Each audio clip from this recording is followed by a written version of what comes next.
Hey, hello everyone, welcome back to Pixel Village and I am Radha Krishnan. Well, as you can see, we have the recently launched Sony ZV-E1 with us and we are excited, truly excited. I'm not saying it because it's kind of customary in an interesting YouTube video for everyone, the anchor to say that I am excited.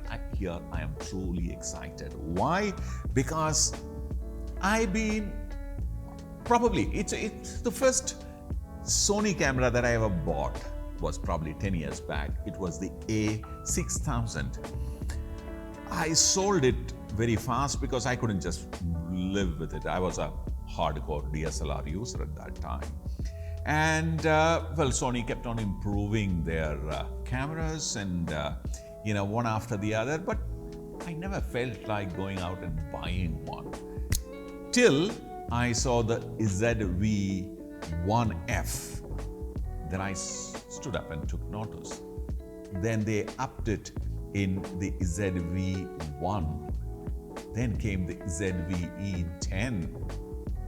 And well, I actually wanted the ZV-E10, but I never actually bought it or never even got to, kind of use it. But I must have watched almost all review videos of ZV-E10. And then the ZV-E1. I think, without any exaggeration, I'll say this probably, currently in the current market, this probably is the finest camera that a vlogger can buy.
Anyone who wants to up their game, that again is a very YouTube customary terms, and upping their game. This one definitely will allow you to up their game if you are a vlogger, that too a serious one, okay? It's not for a beginner vlogger. It's for someone who has started doing great work and you want to take that to a next level. A very serious YouTuber and a very serious enthusiast. Why am I taking those names? Because those are the people who get into this digital content creation without too much of technical understanding of photography and videography. And surprise, surprise, what Sony have packed in this camera is true professional features. In fact, this camera, I'll say that is a wolf in sheep's clothing. So to begin with, let me clarify why I use the phrase a wolf in a sheep's clothing is because this camera uses the same 12.1 megapixel CMOS Exmor-R sensor, which does its duty in the A7S III and the FX3. Do I need to say anything more? Well, the reason why I use that phrase is that if you go wrong with any of your settings in those two cameras, it can get you into trouble. Whereas in this camera, with very little or no understanding of cinematography or videography or photography, you can actually take interesting images and videos, cinematic videos using this. Of course, if you train yourself a little better, that craft will only improve. Now, that's one. Well, the A7S III and FX3 without a doubt is very serious professional cameras. But the sensor and the processor and all the other circuitries that is available there are mostly available here as well, mainly most of the menu functions. Well, here what you don't have is an EVF. Okay, but of course you have a fully articulating LCD. You don't have a full HDMI out. You don't need it because that's not what you're trying to do. And it's way lighter in your hand, also in your pocket. FX3 being the most expensive, followed by the A7S III. Well, this one is the cheapest, and you will also, as a bonus, will get kit lens along with it. I'm using the 2860 with a variable aperture of f4 to f5.6, which is perfectly suited for a vlogger, and it's a full frame, of course. So 2860 is true, 2860 is what you are getting, and that's perfect for all kinds of vlogging work. Well, you might require a macro if you are a product, food, etc. kind of a vlogger. Otherwise, 2860 is brilliant for almost everything. I can't think of anything that you can't shoot or can't work with. A vlogger would need another lens. But if you ever need another lens, well, Sony has the widest range of interchangeable lenses.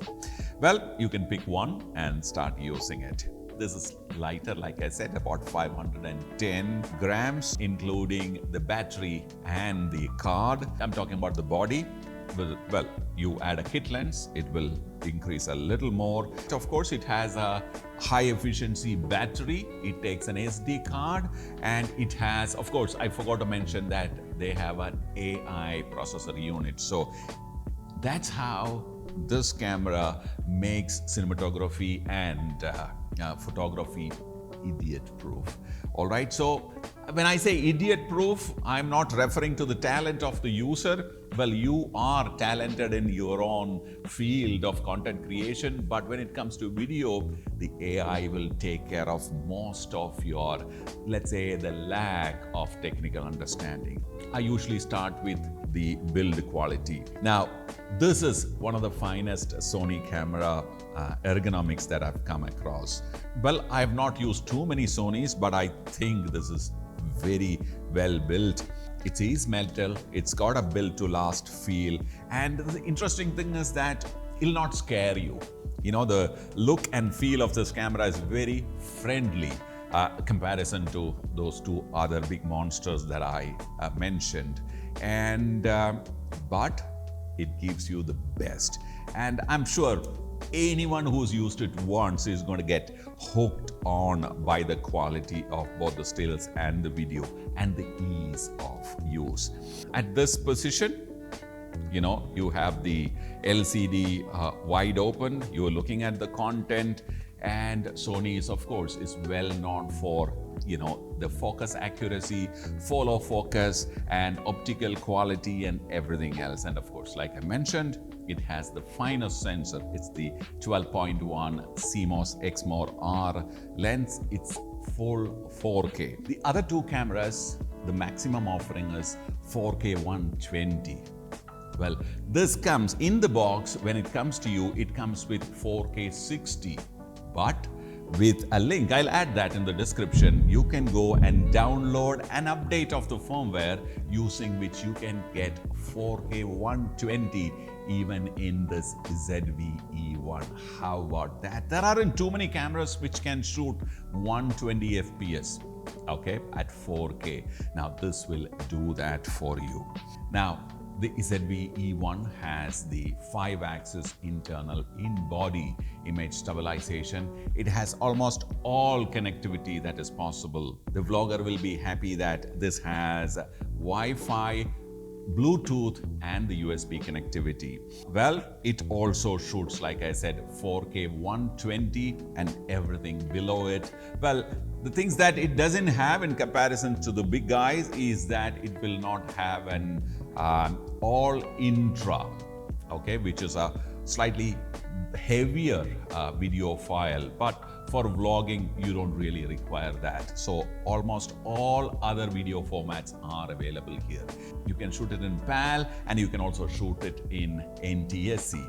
And it also has a very easy to access menu. So you have an on-off button right at the top.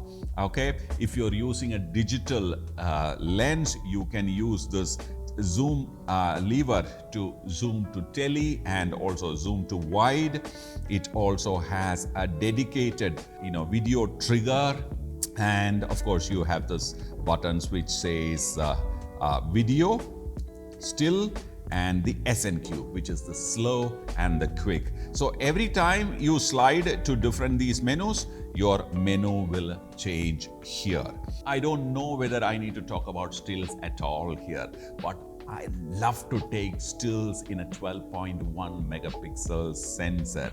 While I am fully aware of high resolution cameras and their advantages and disadvantages, well, the kind of work that you can do with this camera at 12.1, especially when you're shooting portraits and when you're shooting street work and documentary work, the 12.1, I mean, with such big sensor, will give you great low light sensitivity and silky smooth images. And there is also a definite advantage of having a low resolution sensor like a 12.1 when you're shooting video as well. Well, I'm not going there why that is important here, because this is for a vlogger. But vloggers, just be assured that 12.1 is the finest sensor that you can hope to have to shoot a 4K video, not a 50 megapixel or a high resolution sensor. And pixel binnet or line skipping and all that. All these are technical jargons, but these are also those factors which will adversely affect your image quality. Here in this case, it is pure bliss. Here, I'm using a little esoteric term here, but that's what it is. 4K frame, a single frame, is just 8.8 megapixel. So a 12.1 megapixel sensor is just the right sensor for you to shoot a 4K. So you will get a very clean image. Now the A7S III and the FX3 boasts of low light sensitivities purely because of this factor. So you get that low light sensitivity also available in this. And the biggest advantage is that you are not paying for the things that you don't want. So for me, this is the most affordable and the finest quality vlogger camera, which even a professional photographer, videographer can also pick up and start using. Now, let's get into the nitty-gritties of this and why this is an absolutely perfect choice for a vlogger. So we thought we will get out of the studio to demonstrate all the vlogging features here. And maybe we should sit down for a second before we actually start the demonstration. It's another sultry, hot, really hot and humid afternoon in Pune, 40 plus degrees centigrade. Wow, I'm kind of sweating so much. Well, like I told you, the camera is so easy to use for even probably a beginner and still get great professional quality features. Switch it on. Yep, turn the lens barrel and it starts working. Swipe right to reveal the quick access menu. Swipe left to make it disappear. Swipe up to reveal another set of quick access menu, and it's so easy. Just look at the icon, you will know what it means, and switch it on and you are ready to go. So what I'm going to do is to keep the human face detection on and shooting on intelligent auto mode, which I think most vloggers will want to use this on. And mostly that's what we will do. And of course, we will now try all the stabilizing modes.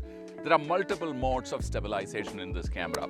We'll start with no stabilization and then we'll keep upgrading to the dynamic auto. Let's take a look at it. Let's walk, okay? Like they say, proof of the pudding is in eating. Well, intelligent auto mode and no stabilization. Intelligent auto mode, I think, is what most vloggers will use. And definitely, I get the full advantage of 28mm. I think 28mm may be a tad, tight for vlogging like this. 24 would have been a little better than this for sure, because you will realize when I start switching the other stabilization modes. Let me switch to the standard stabilization. This is the standard mode and it's decent, nothing great, but nice stabilization. And I'm walking down a slope and I'm of course using a selfie stick, a little long one, because like I said, the 28 I thought was not exactly the kind of width that I would have liked in my frame. Yeah, so let me try and now switch to the next mode. This is active. Now you will start seeing decent kind of difference in stabilization, but you will also notice the small crop that has come in because of the stabilization. And this one is the dynamic active. And as you can see, there is considerable amount of cropping that has happened. And let me try and walk sideways. Yeah, lots of people do this. Like they look ahead, then turn and speak into the camera. And this is very interesting. And yeah. Now let's try the audio. This is the front activated. And if I turn around and show Nikhil shooting me from there, well, I'm hoping that there is a slight difference.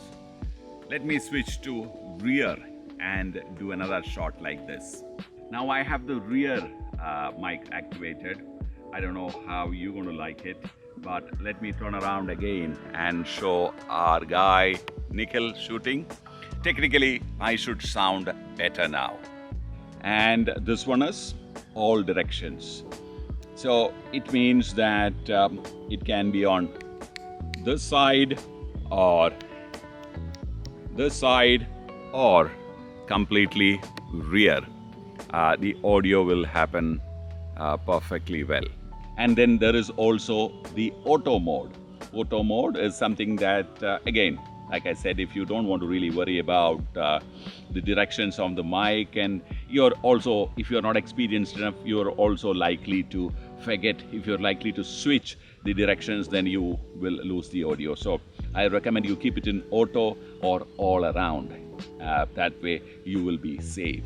And interestingly, it also has inbuilt noise reduction feature. Use it at your discretion. Another two major features that a vlogger is going to really love is defocusing the background. Now, without any technical understanding, you just press a button and you will get your image, in a very shallow depth of field. So I'm going to activate that now. There is a lot of depth in this shot, and there you go. It does a little bit of internal adjustments, and it'll give you the maximum openable aperture in that lens that you're doing. The camera will do some internal adjustments. Of course, you don't need to really worry about it because it's all done by this smart AI processor inside, and it'll give you shallow depth of field. The widest aperture that is possible with the lens that you're using. If you're using a lens which is faster than this one, you will get even more defocused background. And now the depth has come back again. The second one that I want to talk about is called product priority. Now, when I am on, let's say, face priority, if I bring my hands in front or something in front, it will not really pick that object because the priority is for face. So let me activate that particular function and come back to you. I have activated the product priority and the defocus together, and here is the product in front. I'm using my phone. Make sure that you don't really cross the minimum focusing distance. That's all that you need to be, very, very careful about. This is the phone, and I move, the camera recognizes my face back. This actually is very good. Well, I think this is a brilliant addition. You don't need to really worry about that focus at all. And that transition is something which I really liked. There is no jumping. It's shifting very comfortably to the product and back to my face. Amazing feature. So let me try the cinematic vlog. All right, cinematic vlog is basically by cropping top and bottom, the so-called letterhead style, you're going to convert a regular 35mm full frame to make it feel like an anamorphic kind of frame. Well, now this is the full frame. Yeah, as the full frame is going to see it. And now let me activate the cinematic vlog. The cine vlog, you will see a very anamorphic kind of a feel. It's not a true anamorphic, but it kind of resembles anamorphic. The most interesting feature of this mode is the control over these two, S-Cinetone and a set of picture styles on the other side. Now this is S-Cinetone and Auto. I can get various combinations. This is gold, ocean, forest. So you can do all these permutations, combinations to get various different effects in your frame. This is fresh forest. I'm liking this look. So this is clear image zoom at 4K. This is the max that you will get. So that is 28 to 60 digital image zoom.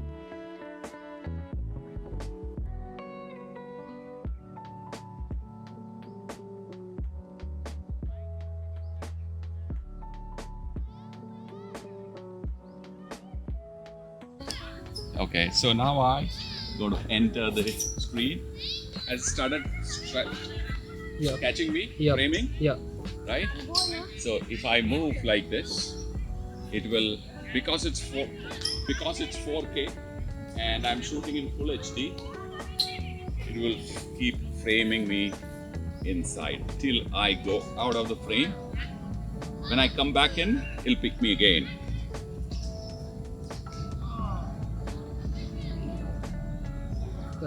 Well, extremely light, portable, easy to use, and like I told you in the beginning, well, at 2 lakh, around 2 lakhs of rupees, this is a little more expensive than, let's say, the most expensive smartphone, which most probably a vlogger would be using, a serious vlogger would be using, with lots of paraphernalia on it for, lens and stabilizers and things like that, and will always be struggling for downloading the image unless you're trying to edit in the, the phone itself. Then the other thing is phone heating up, reach, so many disadvantages a smartphone user will be working with. The image quality for that incremental amount is absolutely incomparable, correct? The kind of jump in the quality of both stills and video and audio is absolutely incomparable with, let's say, the smartest of the smartphones. The next thing is that in case if you're struggling with, let's say, another mirrorless camera and trying to vlog, the time that you're going to spend, the learning curve that you're going to have while learning all that and try to get up to speed is now completely minimized when it comes to a camera like this. So all in all, for me, this is an absolute no-brainer for a vlogger. And it is also an absolute no-brainer for someone who wants to have a second camera in your video team. For example, a wedding filmmaker. This is definitely a second camera in your kit. Why second camera? It can be a first camera. It's got all those features that the wedding filmmaker is looking for. It is very, very ergonomically designed. It has all the features of your professional camera at a much lesser price, and so easy to use, because every time I talk about setting up a camera using a professional cine lens, all the wedding filmers complain about lack of time. Here you are. Switch it on, flick it into the mode that you want to shoot with. Press this bokeh switch if you want to suddenly switch to a very shallow depth of filter situation, and you are in business. So personally, I have one more interest in this camera, which is pop in a wide angle prime lens on this, go out onto the street and shoot some amazing street stills. That's something which I am going to go looking for. Besides, these guys have already started using this as our BTS camera. So all in all, full marks to the ZV-E1. I strongly recommend this.